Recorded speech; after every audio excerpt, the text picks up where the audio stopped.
Hi hello నమస్తే welcome back everyone to medical ముచ్చట్లు. ఈరోజు మన రెసిపీ వచ్చేసి పన్నీర్ ఫ్రైడ్ రైస్ అనమాట. కావాల్సిన వెజీస్ అన్ని చాప్ చేసి పెట్టేసుకున్నాను. సోయా సాస్, పన్నీర్ ఇంకా పెప్పర్ని దంచేసుకొని పక్కన పెట్టుకున్నాను. ఇప్పుడు పన్నీర్ని ఆయిల్లో ఫ్రై చేసుకుంటానికి యాడ్ చేసేసుకుని అందులో కొంచెం పెప్పర్ సాల్ట్ యాడ్ చేశాను. ఫ్రై చేసి పక్కకు తీసేసి అందులో గార్లిక్, ఆనియన్ ఇంకా పచ్చిమిర్చి ఫ్రై చేశాను. అది ఫ్రై అయిన తర్వాత వెజిటేబుల్స్ అన్నీ ఒక్కొక్కటిగా యాడ్ చేసి ఫ్రై చేసుకున్నాను.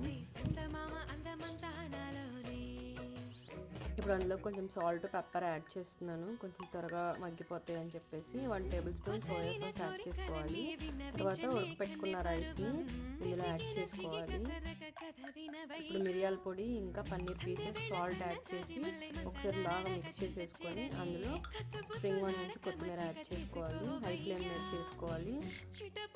ఒకసారి మీరు కూడా తప్పకుండా ట్రై చేయండి. టేస్ట్ అయితే చాలా బాగుంటుంది. ఫుల్ వీడియో కోసం కామెంట్ చేయండి.